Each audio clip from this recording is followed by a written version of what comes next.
G'day folks, I just got back from the scrapyard, did a bit of picking and had a few drinks with the guys down there. It's our usual Saturday routine, and I also put on a bit of a show for them. Unfortunately, I was in such a hurry to get back there with the variac and all the equipment to set the machine up, I didn't check they had camera battery. So I got about 2 seconds of footage afterwards and that was about it. So I'll pop that on the end of the video. It's just basically that. That was a Bosch something or other, all digital control machine. It had been picked for parts. The main lip seal was missing and everything. Yeah, somebody had brought it in as a dead repairable and ended up just picking parts out of it, but there was enough there to get it working again. You know, as far as the motor's concerned, I just hot-wired the motor on the spot, and we set her up with the forklift tines pinching the bottom of the casing, and it couldn't go anywhere, so the only option for the inner drum unit was to actually come out through the front, and it was quite spectacular. I'll have to try that one day at home, except I don't have a forklift. I'll have to find some other way of doing it. Oh, and you'll notice the machine's upside down too, because the first time the motor knocked one of its little mounting feet off and shorted it against a brush wire, so the RCD tripped out. We lost power. But I quickly repaired that, loom taped everything, flipped the machine upside down so it couldn't pound the motor into the dirt, and then went again, and the results were just spectacular. It took about 45 seconds to go from largely complete to completely like that, when I actually turned the power off, because the drum unit was just going to go walkabout and drag the motor through the water and short everything out again. So I ended up killing it before it could run away and drag the rest of the loom and everything out of the carcass. But yeah, that was quite spectacular. Really pleased with that one. Learned more about how to kill them. What else did I get? Big kick-ass chainsaw. Well, actually it's not that big compared with logging saws, but for a domestic chainsaw it's pretty good.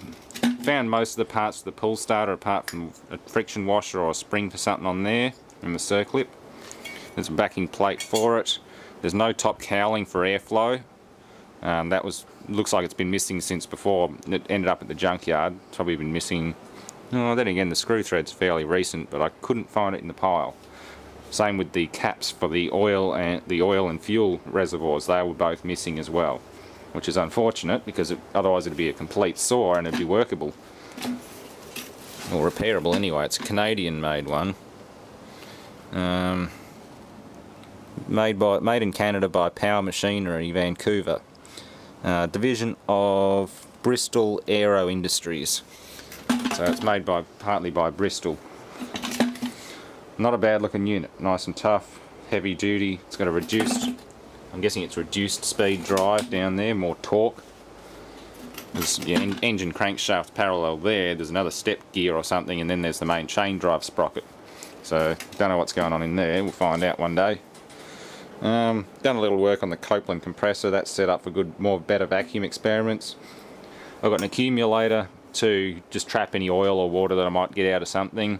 And I've also got just a Z14 fuel filter to catch any fine particles getting back. I didn't have it on it for the car tyre test, but I just took a gamble and it worked. I knew that there shouldn't have been any water in there, but you never know. What else did I get? Fridge light bulbs to microwave and more E-matches. Our local pyro guy dumped a massive bin full of used ignition wiring and used E-matches and stuff, and there was a whole heap of these on top, so I grabbed some more of those. They're good for lighting kerosene burners and stuff by remote. Stick it in the hole, put it across 12 volts and poof, off it goes. And they're quite handy. Only used responsibly, of course. They are an electronic match, they are flammable, and they can be used to set things off from a distance. But yeah, they're kind of handy to have. As you would have seen in the dishwasher catching fire video. It's a great way to start a bonfire from a safe distance. Anywho, I'm back. I'm going to start compiling some other little videos and things. I'll throw the rest of that washing machine one on the end. I might even try and make some still frames. But yeah, that's about it. We've got equipment autopsies coming up. A lot to do, a hell of a lot to do actually. I've lined up quite a lot of projects and I don't really have time. So I'll also pick through the rest of that parts chest as well. I keep forgetting to do that. I've got people ask me, where's part 2? Where's part 2? It's coming. Be patient. Anywho, that's where it's at. Thanks for watching.